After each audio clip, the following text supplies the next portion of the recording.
Hello, welcome back to the channel. Good to see you. This is a follow-up to the last video that I made. I do believe this is the most underrated motorcycle in the world, and I documented 10 things that I liked, and there are more than 10 things that I like. I absolutely love this bike, and it's grown on me, and it's more than the sum of its parts, so much more than the sum of its parts. So let me show you. I like it with everything. There are bad things about everything, and you know, you've got negatives. You wouldn't just have positives in any case, would you? You need negatives, and that can bring character or reality or the humanistic side, where nothing is perfect, and it never should be, otherwise we'd stop inspiring to build. Anyway, enough of that jargon. Let's go on to 5 things that I don't like. It may get more, but there's not many, and they are tiny. But I will start with number 1. And the first thing I don't like about this bike is the screen. It is absolute garbage.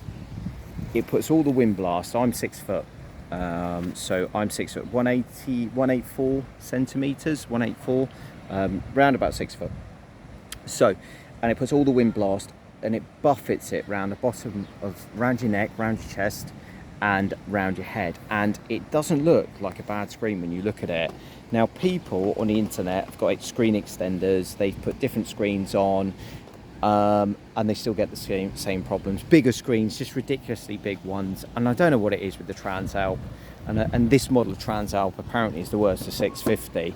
I don't think the 700 is as bad, and I don't think the 600 is as bad. I don't know what it is, but the screen, it could be, if we have a look at the shape, the sides here, they're really not that wide. It's not that wide a motorcycle, and I just don't think it fits the height of the bike. Maybe it's the geometry, I don't know what the hell's going on, but the front end and the wind blast that you get, it's not a deal breaker, but I've got an open face helmet because it's hot here. I mean, you can see it's in Tenerife, it's really hot, and I won't ride it anymore with my jet helmet at all. And it's a shame because you've got free wind flow. It just absolutely rinses out my ears. Even with earplugs, it's absolutely terrible. So I would say that's the worst thing about this bike, is the screen. Some people have taken the screen off completely, and to be honest, I don't think the screen and taking it off would be a damage of the looks at all, because it's not completely ruggedized. It's a bit soft in it looking from the front, and a bit weird. I think from the side it looks better, and I think the engine's just great. I love the V-twin engine. But yeah, number 1, the screen, and that is wholeheartedly, from my bottom of my heart, I hate it. I absolutely hate it. The wind buffeting is probably the worst on any motorcycle that I've ever had. And for a tourer or a, you know, adventure bike, sports tourer, distance machine, it's completely, I think when I first got it, I thought it was a deal breaker, but obviously it's grown on me, the bike, and it's so much, like I said, the sum of more of its parts. So the second thing I don't like, now this is one of the things that I did like, was that it's got a crash plate on the bottom, but I don't like the fact that it's plastic, guys. So I am with everyone else on this. I don't like the fact it's plastic, but I'm grateful that there is one, because it does help, and I've used it and it works, and this is solid. The framework's really solid. So the fact it's plastic, and plastic in the middle here, I think is a disadvantage. So not as bad as the screen for me, but it's one that rates. Now, anything on the rear of this bike makes it weave. Now, there is a weave to this bike, and I've been on the forums as well, and people have done so much stuff. They said check the tension of your spokes, which I've gone through, and everything like that. And I never had it when I changed the tyres, but these tyres have probably been on here for about, I don't know, almost 2 years now. And they haven't, not massive amount, probably 10,000 Ks if that.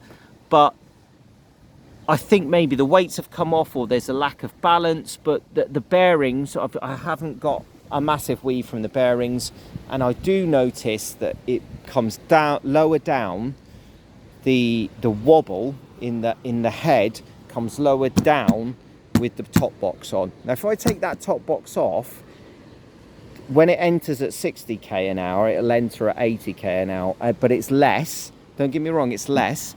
If I weigh the top box down and I put a pillion on, it is better. I've played with the suspension settings here, and that's all you get, soft to hard compression.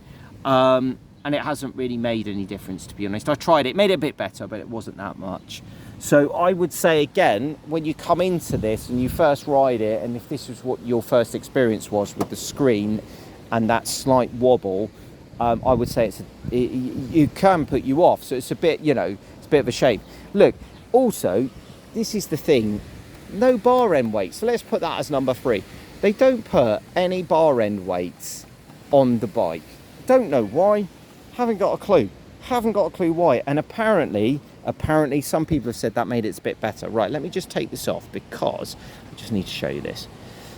So this might help out a few people. Now, I am not entirely sure, and someone might help me out if these are the original bars, but I don't think, it looks like they've put weights in the end of the bar there, but I don't think that I can screw anything into them because they look really, really small, and that doesn't look like a screw thread in there. So I think it would be a matter of changing the bars and then putting bar end weights on the end to sort the wobble. I do think it's fixable via that, or it can be made better, but you know, just go on the internet, guys, and you will see so many people. It's not just a thing with the Transalp. I think it's quite bad with the Transalp, all of them, but there are stuff with adventure bikes and new adventure bikes as well.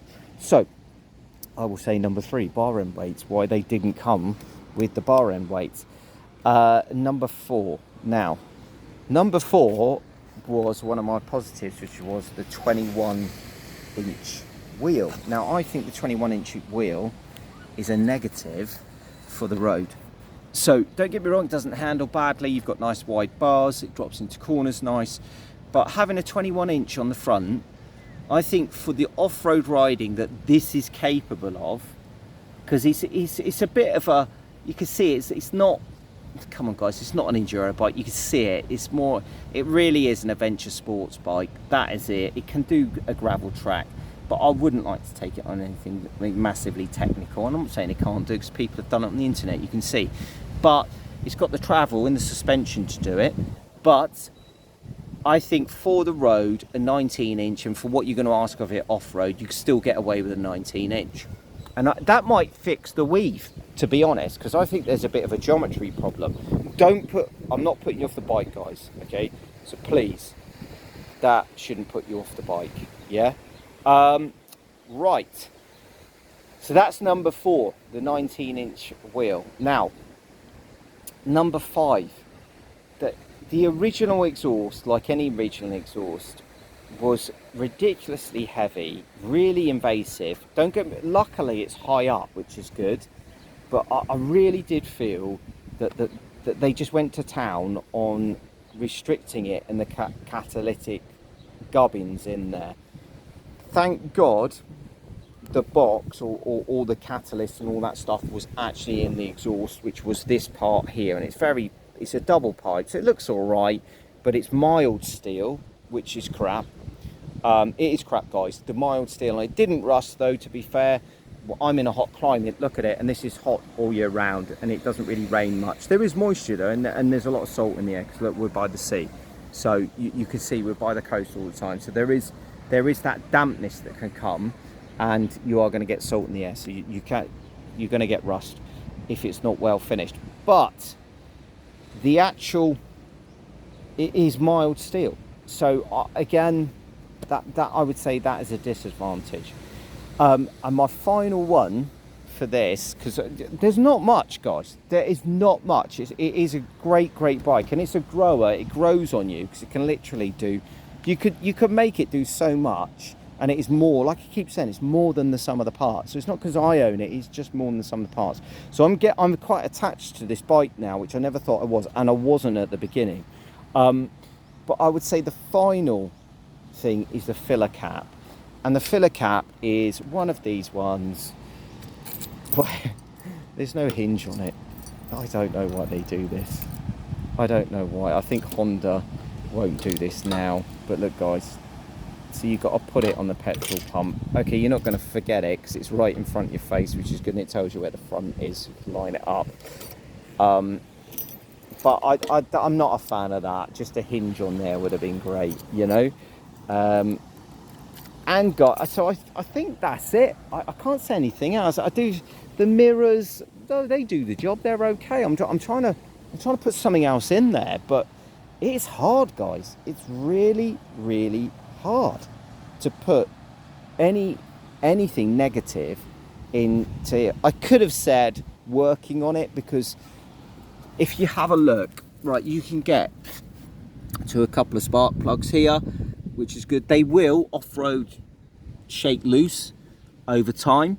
So the plug covers come a little bit loose on the plug, and you can actually shake the spark plugs loose as well, so they need to be checked. But to be fair, as long as you get this tank off, which requires you to drop this here, it pops out fasteners. You do have to disassemble it from here though, okay, and it just pops forward. You take the indicators, you unattach them here, okay. You either get your hand in when it's popped forward a little bit, and they're on those little press stud poppers. They're quite good, really. Pull the indicators out so the bulbs are hanging loose, and you can pull the whole front off, and then you have to take the tank off, which is not that difficult. Seat comes off obviously, but that's no drama. Pop out, straight off. Tank off, obviously unclip it, and then you've got to take the airbox out, and that's about nine screws, or 9 bolts, sorry, to take that out. So it's not the easiest to get to start working on, but it's not the worst. So I'm not going to put that in there, because I don't think it warrants that, probably as well by today and modern standards. So guys, that's it. Very, very little. And I say, you know, I'm being picky here. I'm really, really being picky at trying to pick out negative points that are a complete bugbear. But I will say, for a deal breaker when I got it, was this screen. So really, if you're going to do that, and that wobble as well, it's not excessive, but I do think if you were riding no-handed, I think you have to put one hand on to calm it. You would have to. I'm not sure. I wouldn't like to ride it no-handed and not put a hand back on it to let it go into a tank slapper. I'm not sure if it would or it wouldn't. People have said check the bearings. I've checked the head race bearings. They're good. You know, they're okay. There's no weep in the suspension. So I'm a bit of a loss. I think maybe uneven wear. Maybe they didn't balance the front tyre properly. I think that could be it. Or as the spokes came loose and the tension in the spokes, you do have to keep checking the spoke tension. But I don't really mind that, to be honest. But you do if you take it off-road. So there's a lot more maintenance than cast. But I think that's quite a good involving point with the bike. So I would say the wobble itself disappeared after I got a new front tyre.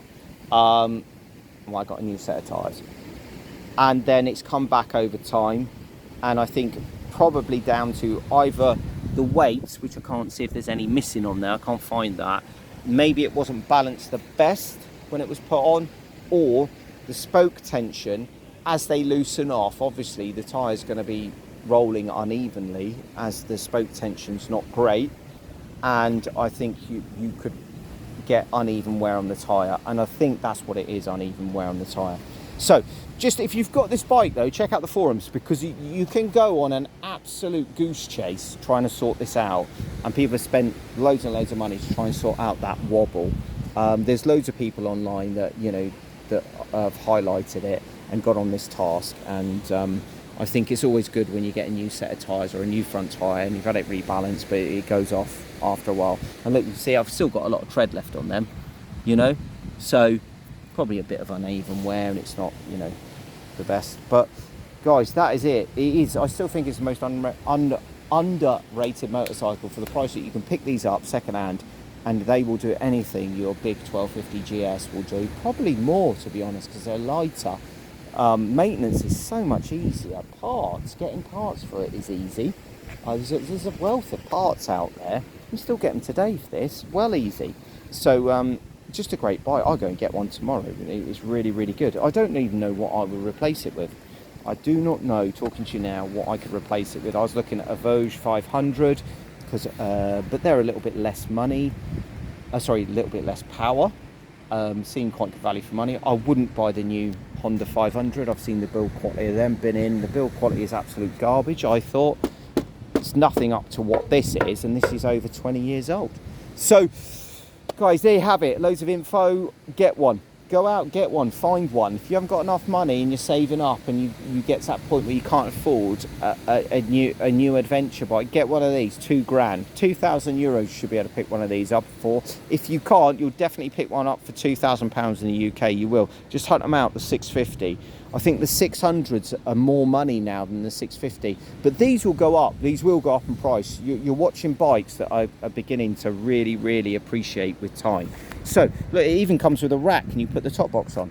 So there you go, my 5 negative points, and you know, only 2 of them I would say are real points that I wholeheartedly uphold. The others were just niggly. And even that, there's so many more good points than the 10 positives I gave it. Anyway guys, thank you. Like, subscribe, obviously come and try drive this channel because it'll be good for me, good for you. I'll get more content out. Hopefully it's a bit different to all the other dross and paid unindependent stuff that you get with quite, you know, marketed driven drivel that just wants you to open your wallet and be spanked, really. Guys, thank you. Thanks for your time. I'll see you in the next one. Ciao for now.